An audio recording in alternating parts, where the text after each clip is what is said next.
Hello, friends. Welcome to my YouTube channel, Rockwell. Today, we have come with a new topic called gravity method in petroleum exploration or geophysical exploration. So, basically, today we'll be learning about how the what is the working principle of gravity method and how what are the instrument we are using for measuring the gravity and also what all the parameters we'll be measuring through gravity methods. So, basically, gravity method is used for recognition of rocks, gravitational variations, or the density of earth layers. So it's saying that gravity method is used for recognizing the rocks, like which type of rocks are present, which type of subsurface, which type of formations at the subsurface, which type of formations are present, and gravitational variations or the density of earth layer. Like gravitational gravity method is basically deals about the density of the rock or the formation on the subsurface or the earth layers. Like depending on the different places, the density of the formation of the rocks are varies. So with the help of gravity method, we comes to know like which type of formations are present. So let's begin with the topic. Let's move forward. Now, introduction of gravity method.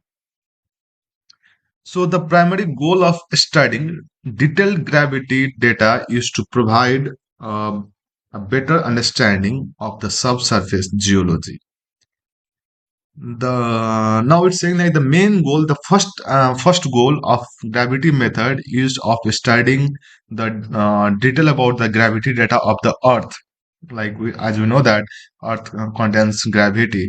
So with the help of some instrument, we come to know, we study about, or we come to know about the better understanding of the subsurface, the gravity of subsurface geology. So the gravity method is a relatively cheap, non-invasive, and non-destructive remote sensing method. So it's saying like it's we can it doesn't cost, it is not costlier, it is cheap to use in the industry, and it's easy to use in the industry. It is not that costlier than other like magnetic survey or the seismic survey, something different kind of survey. It is cheaper than all of those, and it's non-invasive, even non-destructive. Remote sensing method. So non-invasive is like or non-destructive is without we don't use any of the uh, uh, resources for generating or the source. We are not giving any source for the remote for the gravity methods. We are just, it doesn't even affect to the environment, and don't use any kind of bombardings or any kind of source to detect the gravity. This is the natural way of knowing the gravity of the subsurface or the formation or the rock. So it is also a passive, that is no energy need to be put into the ground in order to acquire data. Thus, the method is well suited to populated setting. As I already told that we don't need any energy, or we don't need any source, we don't need any bombarding to collect the data during this gravity method. So basically, it's saying that it's a passive one. We just use the natural way of gravity equipments to know the gravity of the formation or the rocks. Next, the now this gravity methods depends on the Newton's law of gravity. This is totally depending upon the Newton's law of gravity.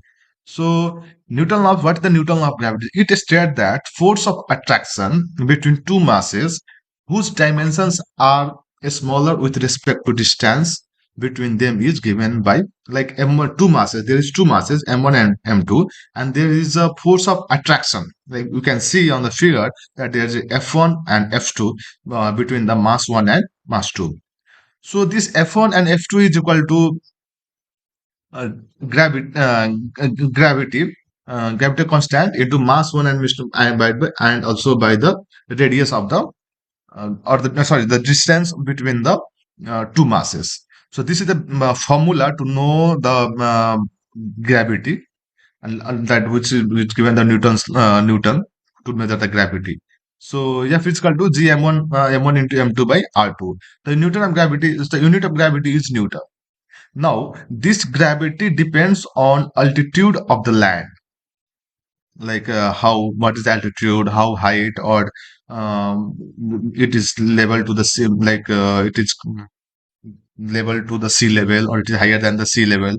So it's basically depends on the altitude of the land. We can see that the gravity in the mountain area is less than the sea level area, because that is due to the latitude altitude of the lands.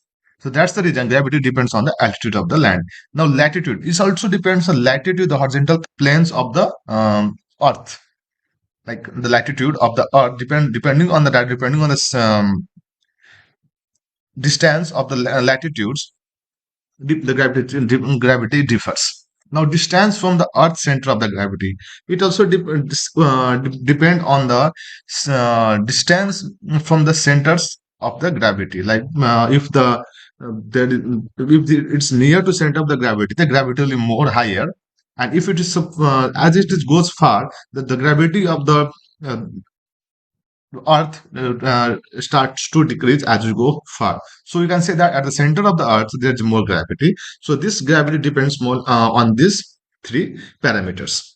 That is, the gravity depends on the altitude of the land, and also the latitude, and also the Earth center of the gravity. Now the gravity measuring instrument.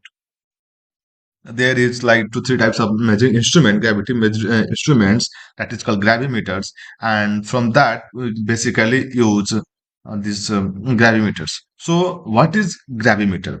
A gravimeter or a gravimeter measure variation in the earth's gravitational field. So a gravimeter or the measure the variation in the earth's gravitation, means it's saying that this gravimeter measures the variation of the gravity in the Earth gravitational field, like at what place it what kind of gravity, how much gravity is detected. So the variation in gravity are due to lateral changes in the density of the subsurface rocks in the vicinity in the of the measuring point. So it's saying that the gravity variation depends on the lateral change in the density, like depending on the subsurface rock, the distance, the altitude, and the place, the gravity varies. Now, the gravity method fundamentally is based on Newton's law. As I always said, that the Newton laws of gravity is the main parameter through which we understand, or we come to know, we measure the gravity of the Earth or the surface. There are two types of gravimeter: absolute and relative. So absolute gravimeter measures the local gravity in absolute units, that is Gauss. Absolute gravimeters are compact and used in the field. So this is some name of the equipment model used in the field. So absolute gravity meters measure the local gravity of the absolute units, which is Gauss, which is made by the Galileo. Now, the relative gravimeters are spring-based. It is a specially assembled, extremely sensitive spring balance carrying a fixed mass. The basic principle is that change in the gravity will result change in the weight of fixed mass with the change of the location. See, you can see here the spring. This is the relative instrument, measuring gravity instrument. So here the mass of the this spring will be fixed, but depending on the changing of the location, this the gravity acts on the mass, on this mass. So that's why the spring gets expanded. This spring gets expanded. So that's how we can measure the gravity of different locations. Now the rocks with higher density, uh, the rocks with higher density is the Earth's gravity field is more on them than, and vice versa. It's saying like the rock which has the formation which has higher density, the Earth's gravity field will be more on them, or or vice versa. I mean, it's saying like if the density of the rock is higher, the gravity of field will be higher. If the density of the rock is lesser, the gravity field will be lesser. So it's meant to say that. Now, these variations in the Earth gravity field is due to existence of environmental anomalies are called gravitational anomalies. So this variation in the gravity will depend is due to the environmental anomaly. So environmental anomaly, you can say that what is anomaly? You can say that it's basically something which is different from normal. So the meaning of anomalies is something which is different from normal. That's the reason it's saying that depending on the anomalies, the variation of there's a variation in the gravity of the Earth. So similarly, you can see that there is salt dome. So here the gravity profile is lower. You can see that this is the lower part of the gravity. So we can say that here the density of this are lesser. That's the reason the gravity is low, has a low profile on this curve. I have this curve. So we can understand depending on the this density, we can understand what all the rocks are present in the subsurface. Now this is a spring gravity gravimeter or Laplace-Ramberg gravimeter. So this spring uses a linearized stress strain curve around the origin. The length of the spring is directly proportional to the external force. So it's saying that the acceleration gravity is measured G is measured exponential. So it's saying that the length of a spring is directly proportional to the external force. Means if there is more gravitational force, the length of a spring will increase.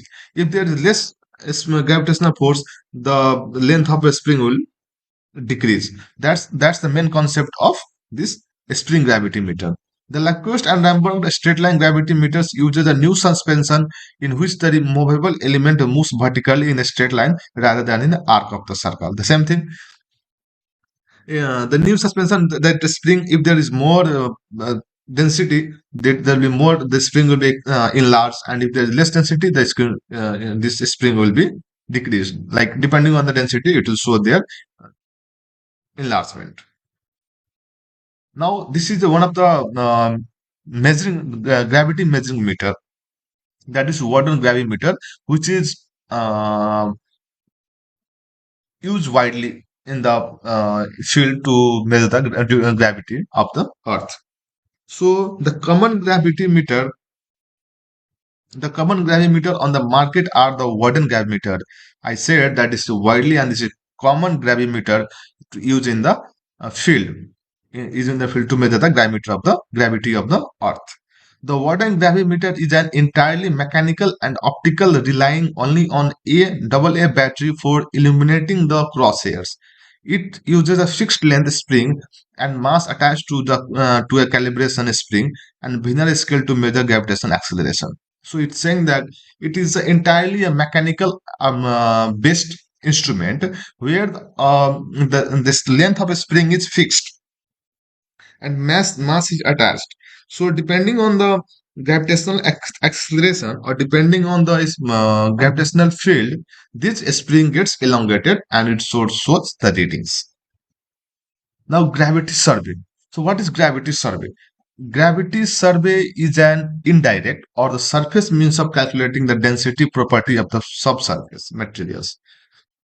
Means either indirect means of calculating the density property of the subsurface materials. Means it's saying like again it calculate or it says about the density of the subsurface or the rocks present in the subsurface. The higher the gravity value, the denser the rock beneath. Means saying that if the gravity is higher, the density of the rock is higher, or the rock is denser. So the advantages of gravity survey.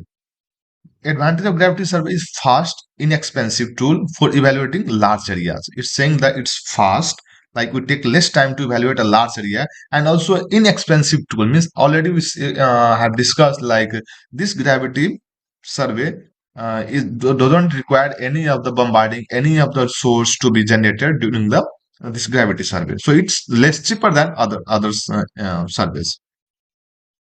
Now it can also distinguish sources at exploration depth.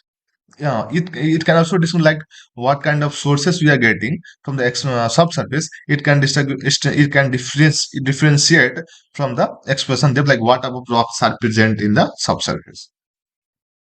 Now, non-destructive measure an existing field through a passive measurement. Now, non-destructive means it doesn't like any source, any bombardings like we use for this seismic survey. So it's the natural one. It doesn't affect any environment, or it doesn't affect any of the subsurface, or it doesn't produce any harmful. Just we are measuring just the normal natural gravity of the Earth using some instruments. So it doesn't affect, or it doesn't require any destructive methods. Can use old data today and easily integrate with the new data. Uh, oh, the old data which we already have, can easily integrate now with the, if you get a new data of today, and if suppose if you have old data of some previous years, we can easily integrate and come to know what it's want you want to say, or what it's like, what of the rocks are present in the subsurface. Now, gravity anomalies. So, I already said the anomalies. Anomalies are something which is different from normals, which is something abnormal, which is different from normal. So, here we'll be talking about the difference between the local observed and the theoretically calculated value of gravity that reflects the local variation in density of underlying rocks and is often helpful in geophysical prospecting. So it's saying that, basically it's saying a difference between the locally observed, like what we observe, and theoretical calculated value of gravity, like what we observe and what value we get, calculating that, it difference between both, that too. And that reflects the local variation in density, means that say about the density of the rock, like what the density of rock, what are the underlying like rocks, what are the subsurface, what are the formation presents in the subsurface, and other helpful geophysical prospecting. So this is the main thing of the gravity anomaly. Like it can be some salt dome, some fault, some fold. So these are some of the anomalies. Now, types of anomalies. There is a free air gravity anomalies. The free air gravity anomaly is often simply called the free air anomaly. Is the major gravity anomaly after the free air correction is applied to account for the elevation at which the measurement is made. Means there is some correction during every instrument, it has some error. So after correction, when the correction applied to account where the elevation at which the measurement, that elevation where the measurement has been taken, like when the formation is has some elevations, that time this free air gravity anomalies are applied. Now, Bogart gravity anomaly. The Bogart anomaly, named after Per Bogart, that his principle, is a gravity anomaly corrected for the height at which it is measured and attraction of tail. So, Bogart anomaly is the gravity anomaly which is corrected at the height, like at what height we took this data, at that height these are corrected, and that is measured and attraction of the tail. So this much is for today. Thank you for watching my video. If you like my video, subscribe it, like it, and share with your friends. Thank you.